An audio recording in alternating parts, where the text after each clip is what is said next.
So coming to the next question. The next question says, again this is a short answer type question. You will be getting five question. You will be getting five questions. Yes, exactly. And you have the privilege to attend only three questions out of five questions. You have a privilege to attend three questions out of five questions. So coming to the first question, why did the grandmother accompany the narrator to his school? What did she do there? जो grandmother थी वो क्यों accompany करती थी school में खुशवंत सिंह को, और वो वहां पे क्या करती थी? Who will answer? सर क्योंकि स्कूल एक टेम्पल से अटैच था और वो वहां पे जाकर स्क्रिप्चर्स और बुक्स पढ़ती थी, और जब उसको छुट्टी होती थी तो फिर दोनों इकट्ठे ही आते थे। Very good, exactly. I think Suhani has given this answer. Suhani, you have answered this question brilliantly. Basically बच्चे यहाँ पे दो चीज़ें थी, ठीक है, दो रीजंस थे.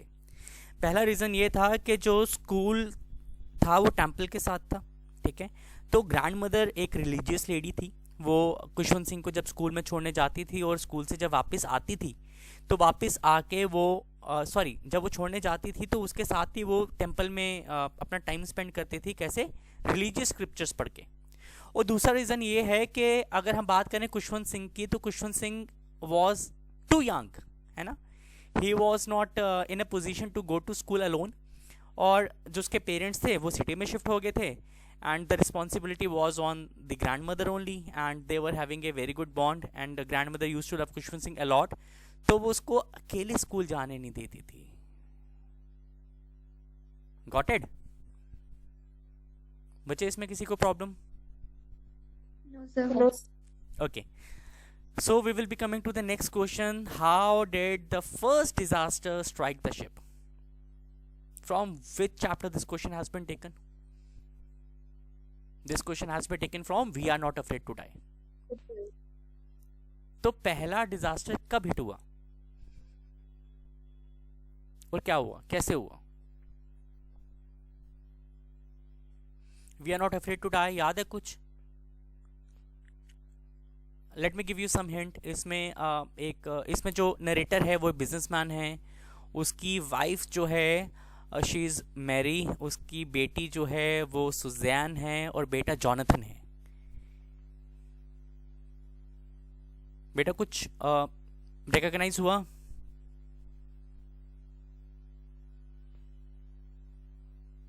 ओके, अगर हम बात करें इस चैप्टर की, इस क्वेश्चन की, तो बेसिकली क्या होता है, I will give you some glimpse about this chapter. यहाँ पे एक बिजनेसमैन है, वो एक वोक पे जाना चाहता है. वोक की बात करें तो वोक एक समुद्री यात्रा होती है. समुद्री यात्रा बेसिकली वो प्लायमाउथ एक शहर है यूके में, यूके से स्टार्ट करते हैं, और ये इनका जो गोल है वो ये कंप्लीट करना चाहते हैं ऑस्ट्रेलिया तक, ठीक है. मगर जब ये यूके से निकलते हैं और केप ऑफ टाउन में पहुंचते हैं तो इनको कुछ हडल्स किसी भी टाइप का हडल का सामना नहीं करना पड़ता. मगर केप ऑफ टाउन में एक बहुत ही पॉजिटिव चीज़ करते हैं, ये दो क्रू मैन को हार करते हैं. एक है लैरी और दूसरा है हर्ब.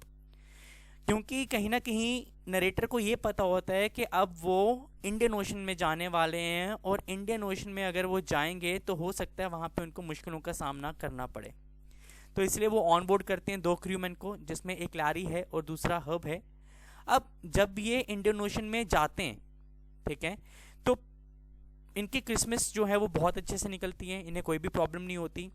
न्यू ईयर भी बहुत अच्छे से निकलता है. मगर न्यू ईयर के नेक्स्ट डे एक गैगेंटिक वेव इनको हिट करती है, और गैगेंटिक वेव जब इनको हिट करती है तो वो बहुत सारा लॉस करती है शिप को. शिप टूट जाती है, शिप के अंदर पानी आना शुरू हो जाता है, और कैप्टन को जो है वो शिप के बाहर फेंक देती है. शिप का नाम जो है वो है वे वॉकर, ठीक है. मगर कैप्टन जो है वो समहाउ मैनेज करता है शिप पे वापस आना, और वो जब शिप पे वापस आता है तो उसे रियलाइज होता है कि उसका जो लेफ्ट रिब है वो ब्रोकन है, उसको हेड में लगी है. तो इस क्वेश्चन का आंसर ये है कि अगर हम बात करें फर्स्ट डिजास्टर कब हिट हुआ, जो फर्स्ट डिजास्टर था वो न्यू ईयर के बाद जब वेदर चेंज हुआ एकदम से और वेदर खराब हुआ, उस समय हिट हुआ. कैसे हिट हुआ? इट वॉज ए गैगेंटिक वेव, एक बहुत ही बड़ी वेव के साथ शिप टकरा गई, जिसकी वजह से ऑर्थर जो था, जो नरेटर था, वो शिप के बाहर चला गया, वो उसने अनबोर्ड कर दी शिप, और जब उसने वापस शिप पे ऑनबोर्ड हुआ तो उसे रियलाइज हुआ कि he has been hurt, ship को डैमेज हुआ और शिप के अंदर पानी आना शुरू हो गया। गॉट इट बच्चे, समझ में आया? Yes sir. Okay, so now moving to next question, why was the narrator disappointed with Darchin? Silk road किस किस को आते हैं? सिल्क रोड किस किस ने पढ़ा बच्चे? तो नरेटर को डार्चिन से क्यों डिसअपॉइंटमेंट हुई थी? सिल्क रोड में नरेटर है निक, तो निक को क्यों वहां पे डार्चिन के साथ डिसअपॉइंटमेंट हुई थी? कौन बताएगा? Who will answer? सर क्योंकि वहां पे उसको ब्रीदिंग इश्यूज आने लगे थे वेरी गुड, और उसका जो नोज था वो ब्लॉक हो गया था, वो रात को सो नहीं पाया अच्छे से। Exactly, thank you Suhani for answering this question. अगर मैं इसको थोड़ा सा एक्सप्लेन करूं आपके सामने, तो बेसिकली जो ऑथर था वो बहुत ज़्यादा डिसअपॉइंटेड था डार्चन के साथ, क्योंकि डार्चन में जो उसकी फर्स्ट नाइट थी वहाँ पे उसे बहुत ज़्यादा ट्रबल हुई थी in terms of his health, है ना। डार्चन एक हाई अल्टीट्यूड में लोकेटेड एरिया था और डार्चन पहुँच के निक का जो नोज था वो ब्लॉक था, जिससे निक जो था वो ब्रीथ नहीं कर पा रहा था, उसे साइनस हो गया था। अब इसमें जब क्या था कि निक जब लेटता था तो ही यूज्ड टू फील कि he is not able to take the breaths, उसको ब्रेथलेसनेस हो रही थी। मगर जब वो उठ के बैठ रहा था तो he was able to breathe. फिर लेट रहा था, फिर उसे लग रहा था कि नहीं मेरी हेल्थ ख़राब हो रही है, और फिर वो उठ के बैठ गया। एंड देन ही थिंक्स कि अगर आज सो गया तो हो सकता है कि वो उठे ही नहीं। Basically he was having a lot of trouble with his health because of his blocked nose, sinus and the breathlessness, the breathing problem he was facing, इसलिए उसको डार्चन में disappointment हुई थी। Is it clear to everyone? Yes sir. Okay, moving to next question. The next question says that body was buried along with gilded treasure. Give reason, sorry. तो who will explain this question? कौन से chapter से लिया ये question बच्चे? Discovering church. Very good. तो क्यों उसकी बॉडी को खजाने के साथ रखा गया था? क्यों टट की मम्मी को खजाने के साथ रखा गया था? Who will tell? ट्रेजर का मतलब होता है खजाना। क्योंकि एंशियंट टाइम में जो रॉयल पीपल्स होते थे वो कहते थे कि उनके पास वो बहुत रिच होते थे, इसलिए जो जब उनकी डेथ हो जाती थी तो वो गोल्ड वगैरह सारा उनके साथ रखते थे। ओके, जब ये एंशियंट एक कस्टम है इजिप्ट का कि जब कोई रॉयल फैमिली का रूलर जो था, जो किंग था, वो मरता था तो उसके साथ उसका ट्रेजर रखा जाता था। मगर क्यों रखा जाता था?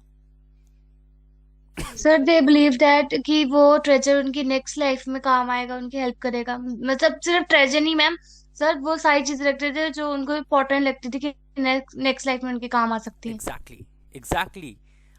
Basically they used to believe in the journey which has to be taken by the person after death. वो आफ्टर डेथ लाइफ में बिलीव करते थे, और वो उनको ऐसा लगता था कि ये जो ट्रेजर्स हैं, ये जो चीज़ें हैं जो कि मम्मी के साथ रखी गई हैं, this would be utilised by the king after death, in the after death life. Got it बच्चे? क्लियर है सबको ये question? Is this question is clear to everyone? Yes sir. Okay, moving to next question. What are the Earth's principal biological system? तो 4 biological system हैं, but first I really want to know that from which chapter this question has been taken. तो the alien planet. Alien planet, exactly. तो सानिया, कौन से 4 principal थे biological system के? Sir fisheries. Very good. एक fisheries. If anyone want to help Sania, forest, okay. The second one, fisheries or forest, okay. You are left with only 2. Sir cropland, grassland. Very good. Sir grass. Exactly. तो 4 the 4 principle for biological system, they were fisheries पहला, forest, grassland and cropland. ठीक है बच्चे? Clear है सबको?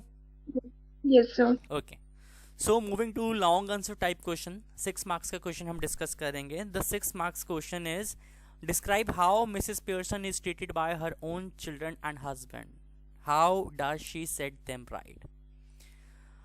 ये question कौन से प्ले से लिया गया है? मदर। एग्जैक्टली, मदर्स डे में कौन कौन से कैरेक्टर्स हैं, कौन कौन बताएगा? सर मिस्टर पियर्सन, मिस्टर फिजगल, डॉरिस, साइरल। साइरल। और जॉर्ज पर्सन और Mrs Fitzgerald. Very good. Okay, so मुझे I am getting a notion के you all are familiar with this play, तो you can answer it very easily. तो क्यों आपको लगता है बच्चे प्ले को पढ़ने के बाद कि मिसेस पियर्सन को बहुत ही बुरे तरीके से ट्रीट करते थे उनके बच्चे डॉरिस और सारल और जॉर्ज पियर्सन, और किस तरह से अगर हम बात करें मिसेस पियर्सन ने इन सबको सेट किया? You can answer in Hindi. It is not necessary that you will be answering me in English only. I really want you to speak in the language you are comfortable with. Sir जो Mrs Pearson थी वो एक बहुत ही काम और मतलब soft hearted women थी, पर जो उसकी फैमिली थी वो उसको एज अ सर्वेंट ट्रीट करते थे। वो सिर्फ उसको जब काम होता था मतलब उसी टाइम पे ज्यादा कंसीडर करते थे और उसको सिर्फ एज अ सर्वेंट ट्रीट किया जाता था अपनी फैमिली में। Very और good. उनकी जो फैमिली थी वो एक मेल डोमिनेटेड फैमिली थी, उसमें मेल्स को ज्यादा इंपॉर्टेंस दी जाती थी और वुमेन को सिर्फ मतलब काम करने के लिए ही रखा गया था। तो उन्होंने इसको सेट किया with the help of her friend Mrs फिजगल। उन्होंने बिल्कुल। रोल्स एक्सचेंज किए एक दूसरे के साथ और फिर वहां पर उसको हेल्प की। ओके, बेसिकली हम रोल्स एक्सचेंज नहीं कहेंगे, we will use a specific term. उन्होंने पर्सनालिटी स्वैपिंग की, राइट? क्या किया प्लीज? Personality swap, right? कभी भी ये नहीं लिखेंगे सोल स्वैप किया, सोल नहीं, पर्सनालिटी स्वैप किया, राइट? मिसेस पियर्सन की बात करें तो definitely Suhani has told nicely about Mrs Pearson's character के वो बहुत ही सॉफ्ट हार्टेड थी, बहुत ही काम लेडी थी।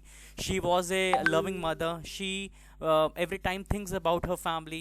She is working right from morning till evening 24/7, even not taking offs on Saturday and Sundays. Without getting paid, she is doing tremendously well for the family. She is following each and every instruction which is given by her husband George Pearson, right? But in return she was getting no respect from George Pearson and her children Doris and Sarah, right? तो इसमें क्या हुआ, she was very upset and she was sitting and her neighbor, she was Mrs. Fitzgerald, she came and she discussed this thing with Fitzgerald, and Fitzgerald gave her an idea that she could help her to set her family. So they did a personality swapping. After doing this personality swap, Fitzgerald went to her house as Mrs. Pearson, and she did everything. You know, she was like, you know, when that Doris came, वो Doris कहती है कि मेरी आपने dress ready की because today I am going with Charlie. So she said कि it is your work, you can do it. उसके बाद उसका बेटा आता है सारल कहता है कि mom make me some tea, I want to go, I want to leave for some work in the evening, तो उसको भी मना कर देती है। तो जब जॉर्ज पियर्सन आते, जॉर्ज पियर्सन कहते हैं कि क्या मेरे लिए चाय मत बनाना, मैं क्लब जा रहा हूँ। तो वो कहती है कि मैंने बनाई भी नहीं। तो जॉर्ज पियर्सन का ईगो हर्ट हो जाता है, as really perfectly set by Suhani के it's a male dominated play, but end में उसको सेट करती हैं वो फिट्जराल्ड। तो उसको बताती है कि क्यों तुम्हें सभी क्लब में ओम्पी पोम्पी पियर्सन कहते हैं, और उन सबको सेट करती है और she gets the things at set them right for Annie Pearson. तो बच्चे इस क्वेश्चन में कोई प्रॉब्लम किसी को? No, sir. I have given you the crisp summary of the play, right? Okay. अगर हम बात करें द स्टोरी नेक्स्ट ऑप्शन वाले क्वेश्चन की, so there is a question, the story is divided into pre war and post war times. What hardship do you think the girl underwent during these times? So this is a textual question which has been there from chapter The Address. It has been taken from snapshot. तो क्यों story को divide किया गया बच्चे pre war और post war में? कौन से हार्डशिप्स हैं जो कि मिसेस मैंगो ने देखे हैं? Who is the author of the address? कौन डिस्कस करेगा? This is the same question जो आपको day prior yesterday, day before yesterday में आपने ऑफलाइन में दिया था. वॉट्स इसका दूसरा लैंग्वेज आया था आपको, the language was twisted but the answer is same. See war. हाँ जी, Sania please, Sania continue.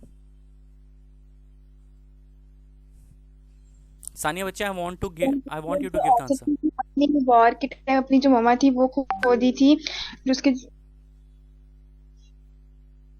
Okay. तो सर जो उसकी बिलोंगिंग्स जितने भी उसकी सारी चीजें थी, तो वो जो उसकी मम्मा थी तो वो सारी जो उसकी. बच्चे ठीक बोल रहे हो आप, बहुत अच्छा आंसर दे रहे हो. तो प्लीज. सर उसकी फ्रेंड थी, उसकी मम्मा की वो सारे जो बिलोंगिंग्स थे वो ले गई थी. उसको लगा कि वॉर के टाइम क्या पता ये रहे ना रहे, तो उसका सारा जो सामान था वो लेके चली गई थी. ओके.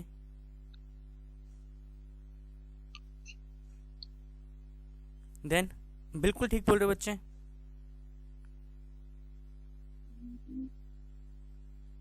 ओके. जब प्री वॉर की बात करते हैं ना, वॉर से पहले they were having their own house, right. वो अपने घर के खुद ओनर थे, they were having valuable items.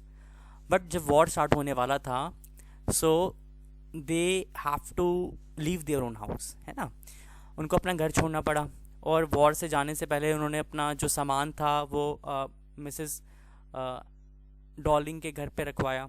And the mother told, जो ऑथर की मदर है उसको कहती है कि after the war we will be coming back and we will be taking back our belongings which we are giving you, keep it with you. And they were pretty much sure कि जो Mrs Dorling है उनके सामान को safely रखेगी, right.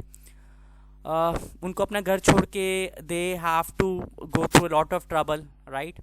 उनकी सभी चीज़ें वहीं पे रह गई. उसके बाद they were not able to sleep because they were in notion. उनको ऐसा लगता था, दे were in living in fear कि उनके ऊपर कोई जर्मन अटैक कर देगा. बट जैसे ही चीज़ें नॉर्मलाइज हुई, एवरीथिंग वॉज बैक, ठीक है. But the wound of the war was still there in the heart of the author, क्योंकि she has experience that painful tenure of her life. उसने अपनी मदर को लूज़ किया. मदर को loose करने के बाद अब वो अपने रेंटेड अपार्टमेंट में रहती थी, उसका घर उसका नहीं था. Now when she went again to Mrs Dorling for her for taking back her belongings, तो मिसेस डॉलिंग ने उसको रिकॉग्नाइज करने से मना कर दिया. And when second time she went again there in Mrs Dorling's home, she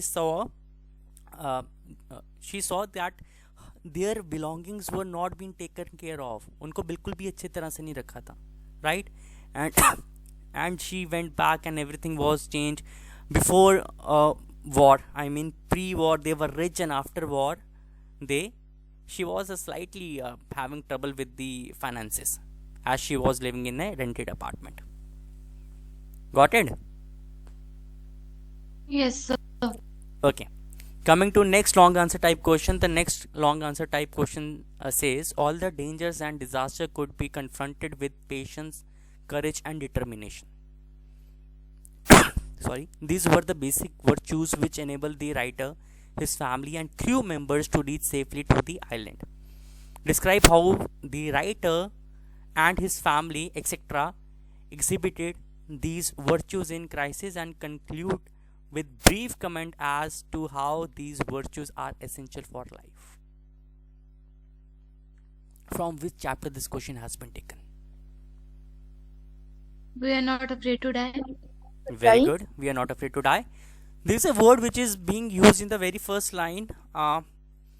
Confronted. What do you mean by confronted? इस line का मतलब कौन समझाएगा? All the danger and disaster could be confronted with patience, courage and determination. Sir, confronting means face करना. Very good.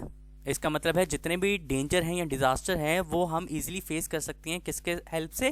Patience से, करेज से और determination से. ठीक है. आपने इस क्वेश्चन में डिस्क्राइब करना है कि कैसे राइटर उसकी फैमिली ने इन सभी क्राइसिस को ओवरकम किया और किस तरह से वो आइलैंड में पहुंचे और अपनी लाइफ को उन्होंने सेव किया. तो यहाँ पे आपको पूरा समरी लिखना है we are not afraid to die का। Right from their journey from Plymouth, मैंने आपके साथ ये डिस्कस किया है ऑलरेडी पिछले क्वेश्चन में कैसे उन्होंने केप ऑफ टाउन में हैरी और हर्ब को बोर्ड किया, उनका क्रिसमस बहुत अच्छा गया, मगर न्यू ईयर के अगले दिन दे वर हिटेड बाय ए गैगेंटिक वेव। ठीक है, जब गैगेंटिक वेव उनको हिट किया तो ऑर्थर इंजर्ड हो गया, राइट। उसके लेफ्ट रिब्स टूट गई, वेव वॉकर के अंदर पानी आना शुरू हो गया, जो उनके पास ऑटो मोटर्स थी वो काम नहीं कर रही थी because of the storage of dermis, जो सॉइल मिट्टी उसमें भर गई। उसकी बेटी को लगी, बेटी ने बताया नहीं। They were not in a stable mental health because author को ये पता था कि अब नेक्स्ट डे अगर कोई स्टॉर्म उनको हिट करता है, ये वेव उनको हिट करती है, तो they will not survive. But जब वो जॉनथन के पास जाता है, जॉनथन कहता है कि we are not afraid to die if you are all together. वहाँ से उसे मोटिवेशन मिलती है और उसे सुजैन भी मोटिवेट करती है फादर को ये कैरिकेचर्स दिखा के। तो फादर कहता है कि no, I have to take my family out of this trouble. और वो मेडे कॉल्स के कोई रिस्पॉन्स नहीं आते, वो मैनुअली मैप्स को देख के अपने वेव वॉकर को मूव करता है और कहता है कि यहाँ पे एक आइलैंड है जो एम्स्टरडैम के नाम से जाना जाता है, एंड ही वॉज श्योर के एंड होपफुल के वो वहाँ पे पहुँचेंगे।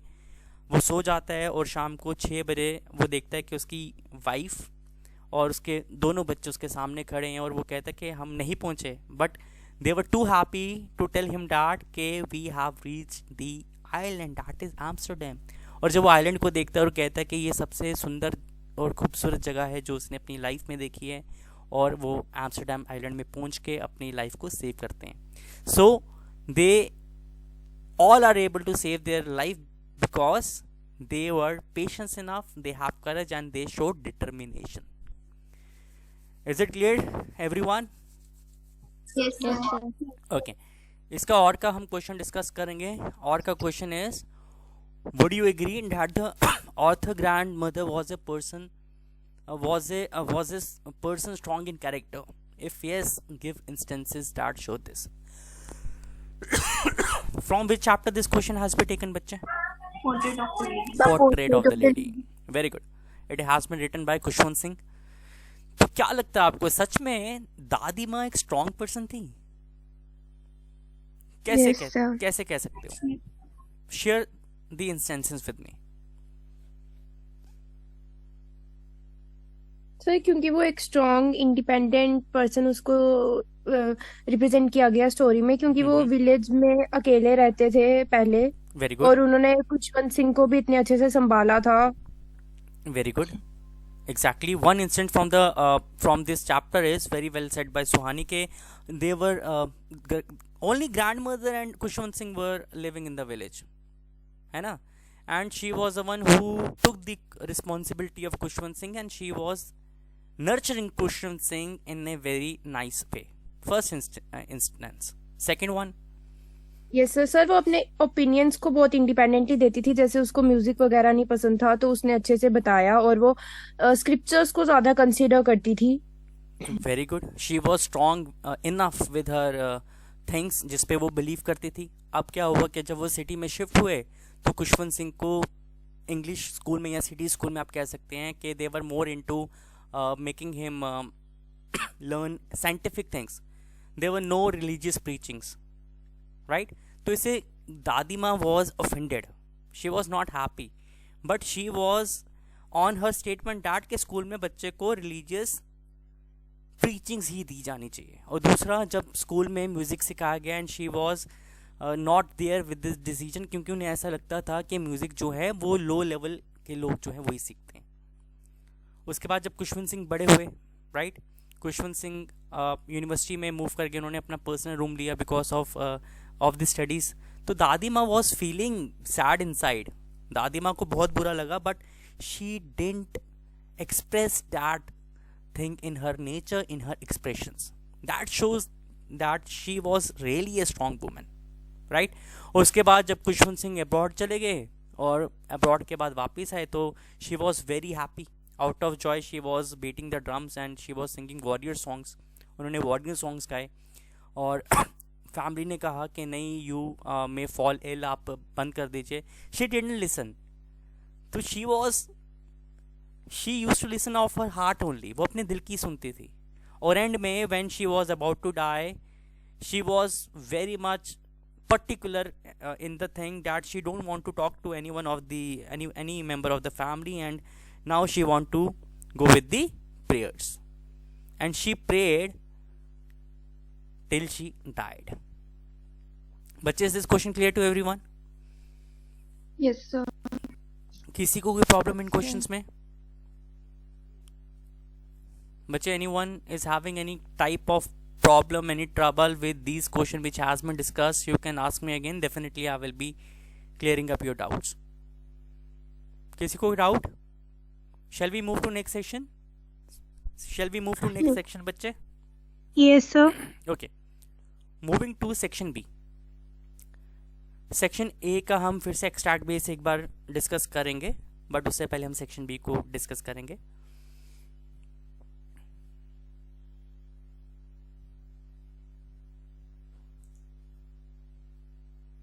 सॉरी। ओके, सेक्शन बी में the first question says you are the culture secretary of your school. Your school is going to organise a culture evening. आप अपने school के कल्चर सेक्रेटरी हो, तो इन्फॉर्मेशन जो है वो क्वेश्चन में ही दी है। We will be copy pasting information which is there in the question itself, right. हमें क्वेश्चन को अंडरस्टैंड बहुत अच्छे तरीके से करना है। सेक्शन बी में आपका स्कूल जो है वो ऑर्गेनाइज करने जा रहा है एक कल्चर इवनिंग, ठीक है, जो कि कहाँ पे ऑर्गेनाइज हो रही है? स्कूल में ही, ठीक है। क्यों ऑर्गेनाइज हो रही है? क्योंकि you as a culture secretary want to collect and your school want to collect funds for slum children. इसके लिए आपको एक पोस्टर बनाना है जो कि आप डिस्प्ले करेंगे different area of the city, अपने शहर के अलग अलग एरिया में, और एंट्री इज बाय टिकट।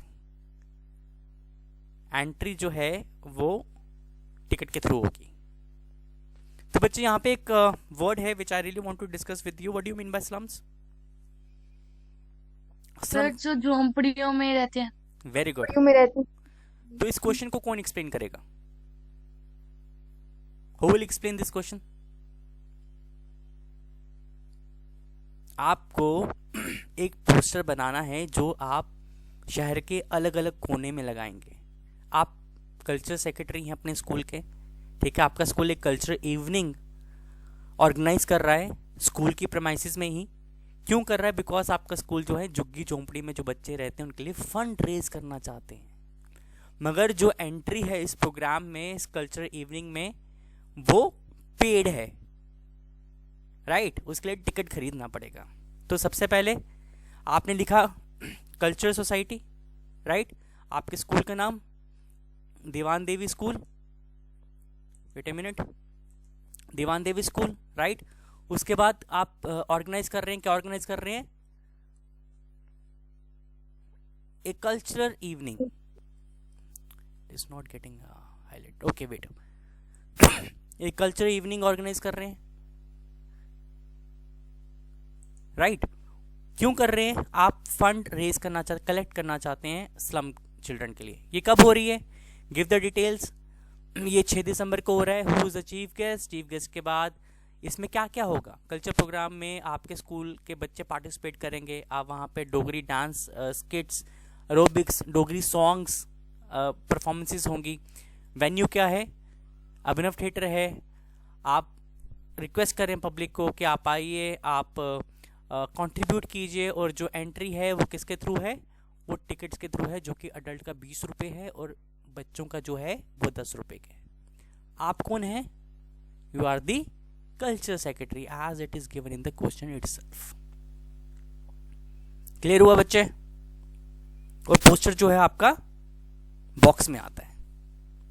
बच्चे, any doubt in this question? No, sir. और सर ओके, इसके ऑप्शन में दूसरा क्वेश्चन अगर आपसे पूछा गया है कि योर यंगर सिस्टर, आपकी छोटी बहन जो है वो 10th क्लास में पढ़ रही है और एक्सीडेंटली उसका फुट जो है वो टूट गया है, मतलब उसके पाँव में इंजरी हो गई है ना, जिसकी वजह से वो स्कूल नहीं जा पा रही और वो कम से कम 1 महीने तक स्कूल नहीं जा पाएगी। आपको एक एडवर्टीजमेंट ड्राफ्ट करना है जो कि 50 वर्ड से ज़्यादा का नहीं होना चाहिए for the local newspaper, for a teacher आपको किसकी रिक्वायरमेंट है? आपको एक टीचर की रिक्वायरमेंट है जो आपकी बहन को मैथ और साइंस घर पे पढ़ा सके। गॉट इट बच्चे? Yes sir. Yes sir. Yes sir. Yes, okay. तो इसका हेडिंग क्या होगा? या तो सिचुएशन वेकेंट या wanted math and science home tutor. Got it? तो आप इसको बिल्कुल लिमिटेड लिखेंगे, wanted high qualified and experience PGT who can teach science and math to a girl studying in class 10th. Tuition fee is negotiable, negotiate कर सकते हैं आप tuition fee में for the deserving and experience candidate. Apply with detail biodata within a week. नीचे आपने अपना address दे दिया, कॉन्टैक्ट नंबर और ईमेल दे दिया। Is it clear? एडवर्टीजमेंट में कोई प्रॉब्लम बच्चे? और बॉक्स में आएगा ये एडवर्टीजमेंट आपका। Any problem? No sir. Okay. So question number 4 की अगर हम बात करें तो ये एक लेटर है। लेटर में the question says the road leading to your school. आपके स्कूल की तरफ जो रोड जाती है वो बहुत कंजस्टेड है और वो फुल ऑफ पॉट होल्स हैं, ठीक है। Students and parents are often caught in traffic jam. जो स्टूडेंट्स और पेरेंट्स हैं वो तकरीबन जाम में फंसते हैं। आपको लेटर लिखना है editor of A local newspaper, ताकि आप उसका अटेंशन उसके थ्रू अटेंशन खींच सकें गवर्नमेंट एजेंसी का, और इस प्रॉब्लम को गवर्नमेंट के आगे हाईलाइट कर सकें, ताकि गवर्नमेंट को आप रिक्वेस्ट कर सकें कि जो ये रोड कंडीशंस हैं इनको इम्प्रूव किया जा सके। तो बच्चे there is a word which is used which has been used in this question, potholes. Potholes क्या होते हैं? गड्ढे। Very good. तो आपने किसको लिखना है? द एडिटर को, राइट। न्यूज़पेपर का नाम नहीं दिए, राइट। स्कूल का नाम नहीं दिए, तो यहाँ पे आप एसपी स्मार्ट स्कूल नहीं लिखेंगे। You are not allowed to use your personal information. आप अपना नाम नहीं लिखेंगे।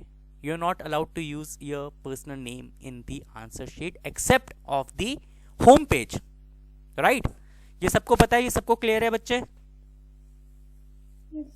ओके। Yes sir. तो सबसे पहले लेटर जब हम स्टार्ट करते हैं, you have to start with the sender address. तो सेंडर एड्रेस है आपका Bharat public school Jammu with the pin code. You will be leaving a line. उसके बाद डेट लिखेंगे, डेट का format no ST no TH, आप न्यूमेरिकल 18 लिखेंगे। मे का पूरा मंथ का नाम लिखेंगे और पूरा ईयर लिखेंगे। आप ये लेटर किसको लिख रहे हैं? यानी रिसीवर कौन है? The editor. ये एडिटर किसका है? Leading newspaper. तो आप अपनी मर्जी से न्यूज़पेपर का नाम लिख सकते हैं, the Times of Jammu, address नीचे जम्मू और उसका pin code. After living a line, ये ऑफिशियल लेटर है तो यहाँ पे सब्जेक्ट आएगा। सब्जेक्ट क्या होगा? Maintenance of road. और आप सिलेक्ट करें स्टार्ट करेंगे अपनी लेटर रिस्पेक्टेड सर से। And whenever you are writing to the editor, है ना, please start with the common line. Through the column of your newspaper I would like to state that the road leading to the Bharat public school is very congested, या I would like to highlight one of the problem to the government. तो इस तरह की line जो है आप use कर सकते हैं, starting line, because first impression is the last impression and these starting lines beautifies your letter. Is it clear बच्चे? आप इस पे लेटर लिख लेंगे या you want me to narrate the letter जो लिखा है? Okay, let me read this letter once for you. Through the column of your newspaper I would like to state that the road leading to Bharat public school is very congested. ठीक है, all hours of the day, ये पूरा दिन जो है भरी रहती है रश से।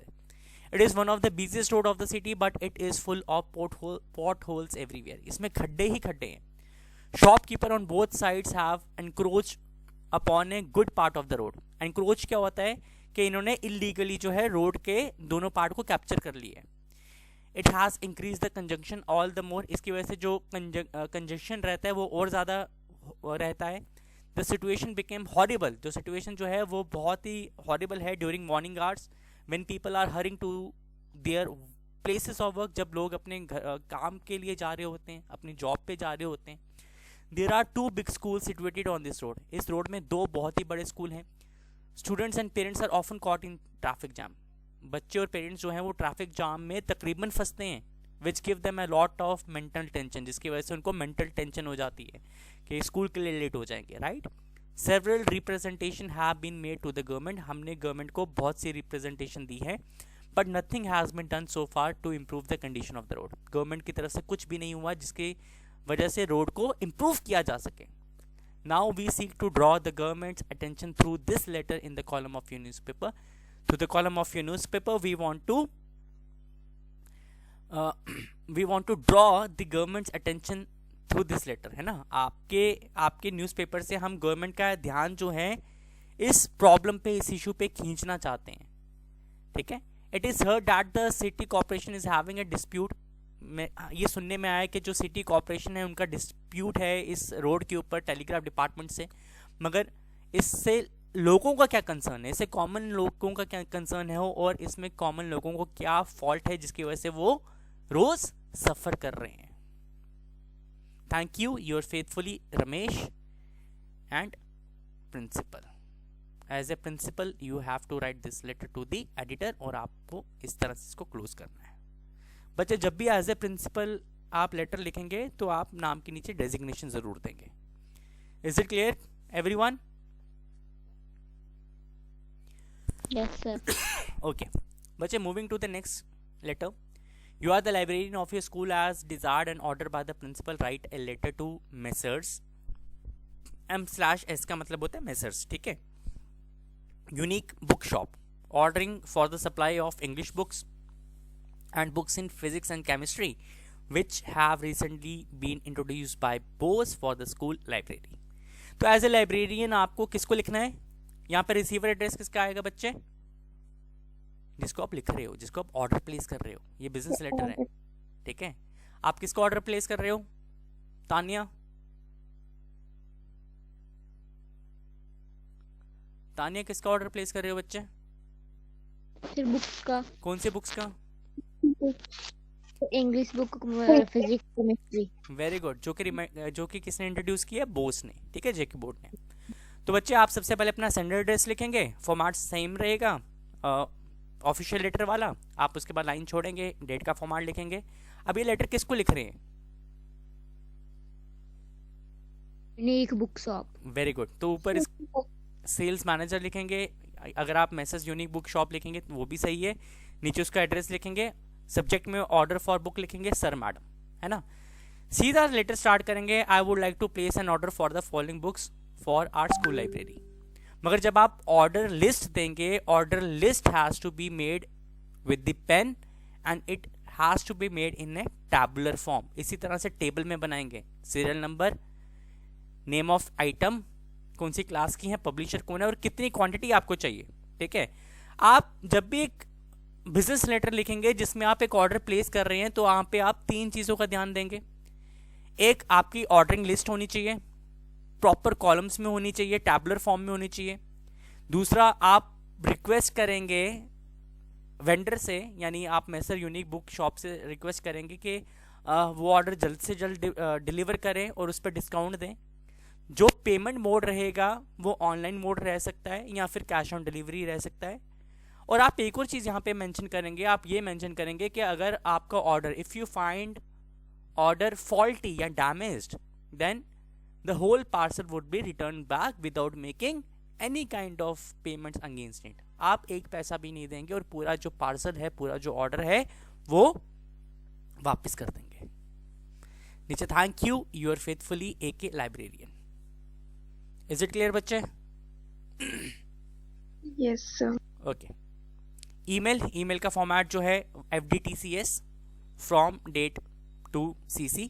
इसमें सीक्वेंस चेंज नहीं होना चाहिए. अगर आप सीक्वेंस को चेंज करते हैं बच्चे तो you will lose your marks.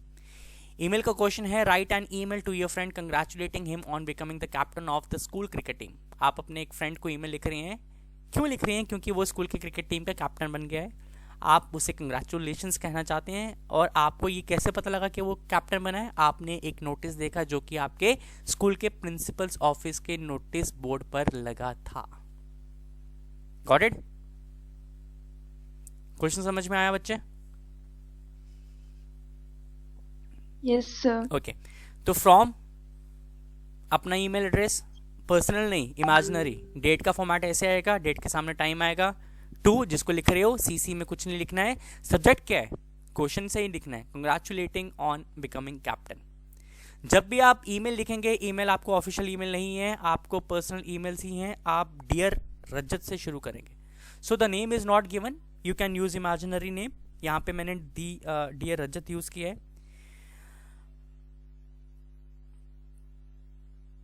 आपने लिखा यहाँ पे dear Rajat, it has given me immense pleasure to know that you are selected as the captain of school cricket team. Please accept my heartiest congratulations on your selection. I came to know about it from the school notice board of principal's office. It is really a very big achievement for you. You practice a lot daily. Your success is the result of your hard work. Please convey my congratulations to your parents also. I wish to see you as a national captain waiting for a nice treat. With regards. जब भी close करेंगे तो with regards से ही close करेंगे और नीचे अपना नाम। तो नाम कौन सा लिखना है जो आप बोल रहे हो नीचे सर? बेटा नाम क्वेश्चन लिखना है। ओके सानिया, अगर आप क्वेश्चन पढ़ो तो क्वेश्चन में डिटेल दी है, कोई नाम दिया है? No sir. है ना, तो इसमें हम अपना पर्सनल नाम तो नहीं लिख सकते।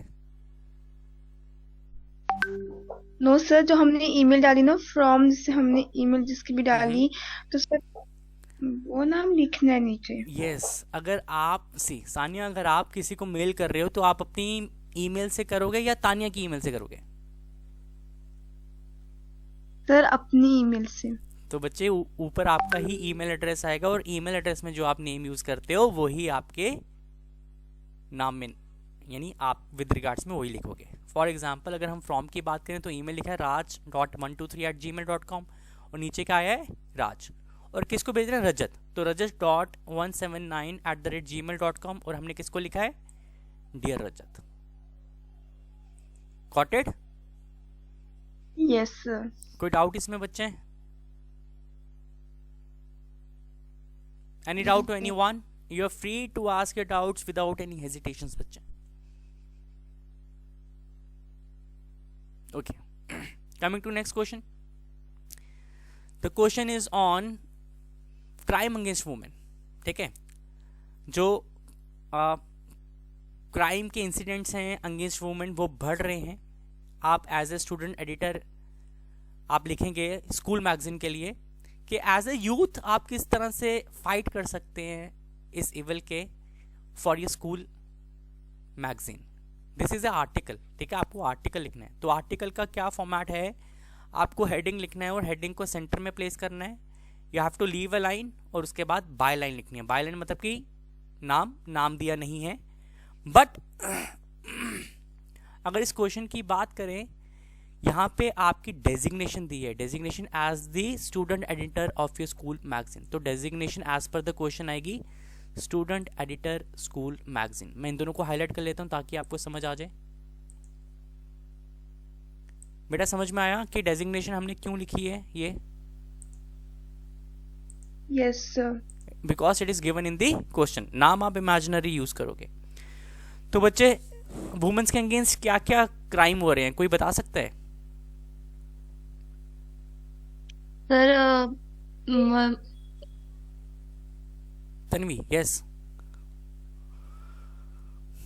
सर अब्यूज, रेप, मोस्टली के और sir child marriage. Sir inequality.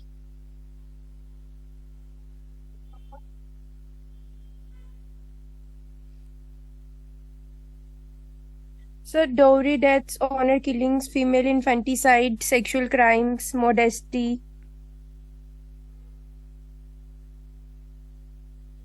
बिल्कुल। अगर हम फीमेल्स की बात करेंगे तो स्टिल अगर मैं आपको बताऊं कि फार फ्लंग एरियाज में ऐसे भी लोग हैं जो कि still they don't accept female child in India. The sad part is that. ठीक है, कुछ लोग ऐसे सोचते हैं कि फीमेल्स को हाउस होल्ड चोर्स के लिए रखा जाना चाहिए। कुछ लोग जो हैं specially if a talk about husbands, वो बीट करते हैं फीमेल्स को, राइट? फीमेल्स को ब्राइड्स को बर्न किया जाता है, प्रोस्टिट्यूशंस में लिया जाता है, ह्यूमन ट्रैफिकिंग में लिया जाता है, फीमेल्स की चाइल्ड मैरिज करवाई जाती है, राइट? उनको पढ़ाया नहीं जाता। बट एज ए यूथ हम किस तरह से इसको ओवरकम कर सकते हैं? एज ए यूथ हम लोगों को अवेयर करके, है ना, हम उनको बता के कि जो हमारे और फीमेल्स के राइट्स हैं वो इक्वल राइट्स हैं। हम फीमेल्स वुमेन एम्पावरमेंट करके हर चीज़ में फीमेल को इक्वालिटी दे के तो we can overcome this problem. This is a very general question and I think you can do it nicely.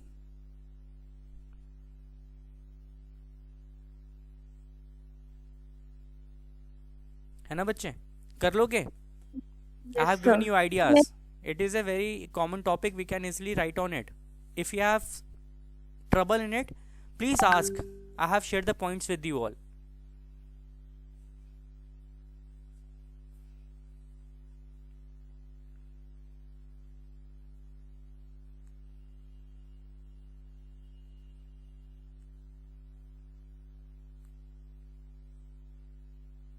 बच्चे इसमें कोई प्रॉब्लम है? सर ये कितने मार्क्स का आएगा हमें? बेटा ये 8 मार्क्स का आता है and you have to write this question for 200 to 250 words article writing.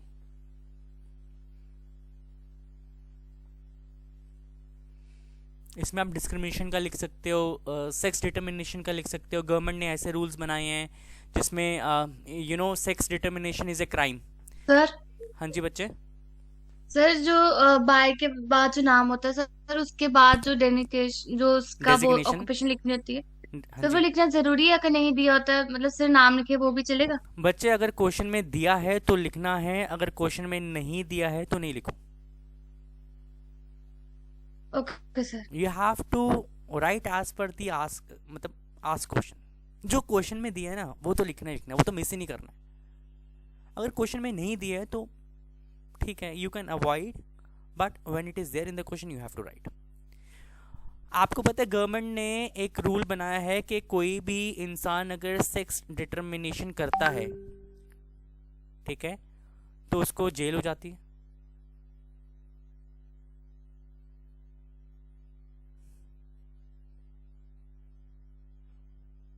Are you aware class? Government yes ने सर। अलग अलग पॉलिसीज Yes, निकाली हैं, sir. जिसमें सुकन्या योजना है, जिसमें गर्ल्स को अपलिफ्ट किया जा रहा है, गर्ल्स के लिए फ्री एजुकेशंस दी जा रही हैं स्कूल्स में। The girls are not there parents are not made to make payments. उनको अवेयर किया जा रहा है तो कि the right age of for a girl to getting married is when she is getting stable. तो आजकल जो सोच थी लोगों की, जो बड़ी कंजर्वेटिव सोच थी कि जैसे ही लड़की 18 साल की होती है, 20 साल की होती है, उसकी शादी कर दो, मगर आजकल लोग बेटी को भी बेटी की तरह ही देखती हैं, और जब वो अपने पैरों पे खड़ी हो जाती है उसके बाद उसकी शादी करवा रहे हैं। तो इस तरह से आप इस पे लिख सकते हो। Is it okay with you class? Yes sir. इस question is yes sir. Understandable? बच्चे आपको समझ में आए या you want me to make you write the points? Sir हो गया। हो गया? Okay. So coming to the next question, the next question says you are the press correspondent. Correspondent क्या होता है बच्चे? कौन बताएगा कॉरेस्पॉन्डेंट क्या होता है?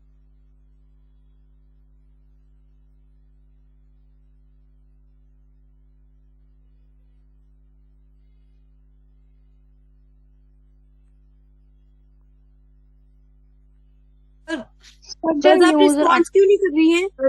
न्यूज प्रोवाइड करते हैं। बेटा कॉरेस्पॉन्डेंट का मतलब होता है रिपोर्टर, ठीक है? रिपोर्टर। आप प्रेस रिपोर्टर हो किसके? ABC न्यूज वर्ल्ड के, ठीक है? आप रिपोर्टिंग करोगे किस पे? एक इंसिडेंट पे जो कि थेफ्ट का इंसिडेंट है, जो एक बैंक में हुआ है। तो बच्चे रिपोर्ट कौन से टेंस में लिखी जाती है क्लास? सर पास। पास्ट में। Very good. तो रिपोर्ट का फॉर्मेट क्या है? सबसे पहले आप हेडिंग जो है उसे सेंटर में लिखते हैं, ठीक है? एक्सट्रीम लेफ्ट हैंड साइड आप बायलाइन लिखते हैं जिसमें आपका नाम आता है। उसके बाद आप अपनी डेजिग्नेशन लिखते हैं। जब भी आप एज ए न्यूज़पेपर रिपोर्टर लिखते हैं तो आपका डेजिग्नेशन न्यूज़ रिपोर्टर ही आता है। उसके बाद न्यूज़पेपर का नाम जो है वो क्वेश्चन में दिया हुआ है, राइट? और न्यूज़पेपर का नाम आप इसके साथ ही लिखेंगे, अपनी डेजिग्नेशन के साथ। मैं इसको हाईलाइट कर देता हूँ फिर से। जहाँ पे आपने अपना नाम लिखा है उसके बिल्कुल ही सीक्वेंस में आप लेफ्ट हैंड साइड में जब जाएंगे तो आप वहाँ पे प्लेस लिखेंगे कि ये घटना कहाँ की है, ये इंसिडेंट कहाँ पे हुआ था, और उसके ठीक नीचे आप डेट लिखेंगे कि ये जो इंसिडेंट हुआ है ये किस डेट को हुआ है। तो I think format is been clear to you all class? Yes sir. Okay. तो इसमें आपने सिंपली थेफ्ट का लिखना है। You have to be very much sure about the format. आपको फॉर्मेट अच्छे से आना चाहिए। जो इन्फॉर्मेशन क्वेश्चन में दी है वही इन्फॉर्मेशन आप अपने आंसर में यूज़ करेंगे। आप लिख सकते हैं सेकंड को एक रॉबरी हुई जो कि जम्मू के एसबीआई बैंक में हुई, जो ब्रांच कच्ची छौनी में है। 3 लोग गन्स लेके साथ आए, आते ही उन्होंने सिक्योरिटी गार्ड को शॉट किया और साथ ही साथ एक जो रॉबर था वो कैश काउंटर पे चला गया। उसने कैश काउंटर को शॉट किया और उसके पास जितना भी कैश था उसे ले लिया और बाद में पता लगा कि वो 6 लाख कैश था। बैंक ने एफआईआर की, उसके बाद पुलिस आई, इन्वेस्टिगेशन स्टार्ट हुई एंड इट वाज नोन के जो कल्प्रिट था जिसने लूट की थी 6 लाख रुपीज़ की, he was very close to the one of the employ of the bank.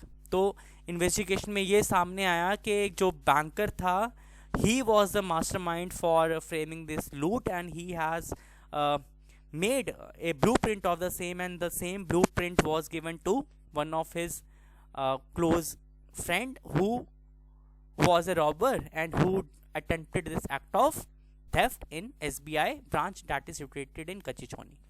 तो इस तरह से आप लिख सकते हैं इसको imaginary. Class, is it clear to everyone? Yes sir. Yes sir.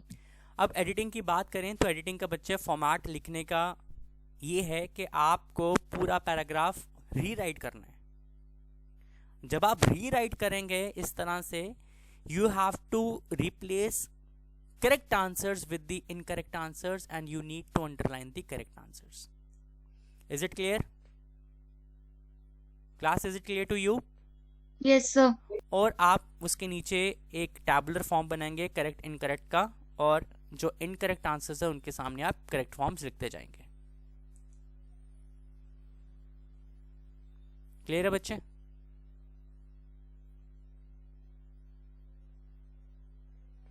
बच्चे फॉर्मेट में कोई प्रॉब्लम है किसी को? No sir. Okay. As soon as I open the door, open the door मतलब कि ये पास्ट टेंस चल रहा है, ठीक है? तो आई सी नहीं हो सकता, क्योंकि अगर सी होगा तो ये प्रेजेंट हो जाएगा, यहाँ पे सो आएगा।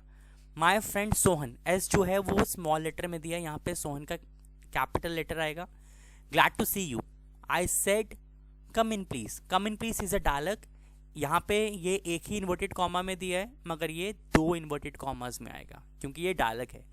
I made him sit on the sofa and offered him, offer नहीं, ये पास में चल रहा है तो ऑफर का ऑफर्ड आ जाएगा। Him a glass of water. When did you came from, अब यहाँ पे डिड लगा है तो डिड का रूल क्या होता है, जब डिड लगता है तो वर्ब का सेकंड फॉर्म जो है वो फर्स्ट फॉर्म में कन्वर्ट हो जाता है। तो केम नहीं आएगा, केम की जगह क्या आएगा? Come from Delhi, right? Sir आप कुछ ये सानिया, सर आप कुछ एडिटिंग एग्जांपल्स है व्हाट्सएप ग्रुप में भेज दोगे?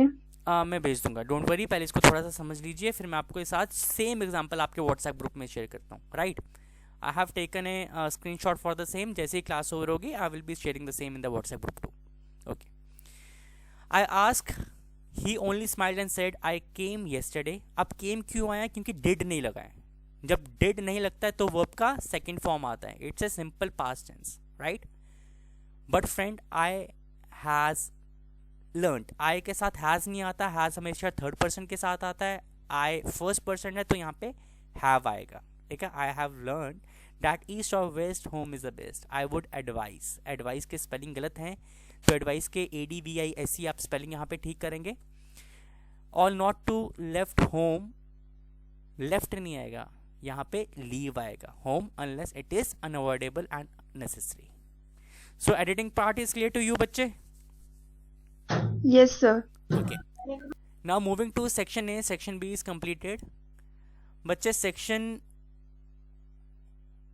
A की बात करें तो section A is of 20 marks, 10 marks is for note making।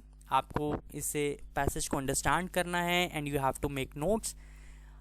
जब भी आप नोट मेकिंग स्टार्ट करेंगे you have to give the title to the note making, ठीक है? आप इसको टाइटल देंगे, उसके बाद सब हेडिंग लिखेंगे। You have to write minimum 4 sub heading और इंडिविजुअल सब हेडिंग के मिनिमम 4 सब पॉइंट्स होने चाहिए, राइट? आज जो मैंने पेपर आपके साथ शेयर किया वहाँ पे गलती थी, the person who has done that paper, उसमें एब्रीवेशंस को जब आपने नोट मेकिंग में यूज़ किया है तो एब्रीवेशंस को आपने अंडरलाइन नहीं किया है। एब्रीवेशंस को जब आप यूज करेंगे तो आप उसको अंडरलाइन जरूर करेंगे. Is it clear to everyone? Yes sir. Yes sir. Minimum 4 sub headings लिखेंगे और मिनिमम 4 इंडिविजुअल सब पॉइंट्स लिखेंगे, राइट? एब्रीवेशन बॉक्स में आएगा. उसके बाद आप समरी लिखेंगे. समरी की हेडिंग और जो नोट मेकिंग की हेडिंग है वो सेम नहीं होनी चाहिए, ठीक है? फॉर एग्जाम्पल मैंने यहाँ पे नोट मेकिंग का हेडिंग लिखा है प्रोस्पेक्टस ऑफ टूरिज्म, और समरी की हेडिंग क्या लिखी है? Tourism world's largest industry. तो आपका जो सब हेडिंग और नोट्स का टाइटल है वो सेम नहीं होना चाहिए. आपकी समरी जो है वो प्रेजेंट टेंस में होनी चाहिए और 80 वर्ड्स की होनी चाहिए, right? If we talk about unseen passage में बच्चे you have to write the question and then answer. अगर आप क्वेश्चन नहीं लिखते हैं then definitely you will lose marks. मैं आपको एक एग्जांपल देता हूँ. जैसे ये क्वेश्चन है और क्वेश्चन के 4 ऑप्शन लिखे हैं, तो आप 4 ऑप्शन नहीं लिखेंगे, आप सिर्फ ऊपर वाली स्टेटमेंट लिखेंगे और इसका आंसर लिखेंगे. आप सिर्फ बी लिख के आंसर नहीं छोड़ सकते. बी गॉड ब्लेस यू, ये पूरा स्टेटमेंट एज ए आंसर लिखेंगे, तभी आपको मार्क्स मिलेंगे. Else you will not able to fetch good marks in your section A. Is it clear everyone? Yes sir. Okay, ये था आपका सेक्शन ए. नाउ अगर हम बात करें एक्सट्रैक्ट बेस्ड क्वेश्चन की, ये चाइल्डहुड से था. The poet was Nathan, Marcus Nathan. Poet के एक्सपीरियंस की बात करें तो ये, एक्सक्यूज मी सर. यस बच्चे, सर हम एक्सट्रैक्ट बेस्ड क्वेश्चन के भी हमने क्वेश्चन सीखने. बच्चे your voice is not audible. I request you to go in an area where there is better connectivity so I can hear your voice nicely. Sir जो extractive questions होते हैं ना, तो उनके भी क्वेश्चंस लिखने नहीं होते नहीं हैं? नहीं नहीं बच्चे, उनके क्वेश्चंस नहीं लिखने होते. सिर्फ सेक्शन ए के अनसीन पैसेज के क्वेश्चन लिखने हैं, बाकी आपको सेक्शन सी के क्वेश्चन नहीं लिखने हैं. मगर आपका जो आंसर नंबर है वो आपके क्वेश्चन नंबर से मैच करना चाहिए.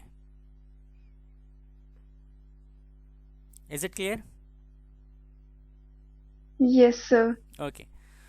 सो पोइट का क्या एक्सपीरियंस था अडल्ट के साथ? पोइट्स का ये एक्सपीरियंस था, अडल्ट जो कहते हैं वो करते नहीं है. And when does the poet feel having virtue of lost her childhood? जब पोइट 12 साल का होता है और but did not act so lovingly. ये अडल्ट्स के लिए कहा गया है क्योंकि वो बातें तो बहुत करते हैं प्यार की, मगर वो किसी भी तरह का एक्शन नहीं करते जिसमें लव जो है, उनकी जो प्रीचिंग्स हैं वो रिफ्लेक्ट होता है.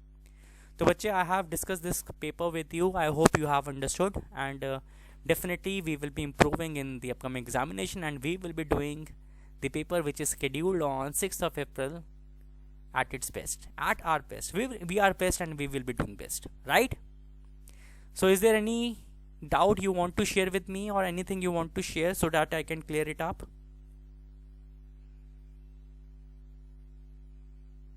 बच्चे, किसी का कोई डाउट है? No sir. सबको समझ में आ गया कि किस तरह से हमने क्वेश्चंस करने हैं? Yes sir. Okay, so we are ending the session over here. I wish you a great day ahead. Thank you. Have a nice day.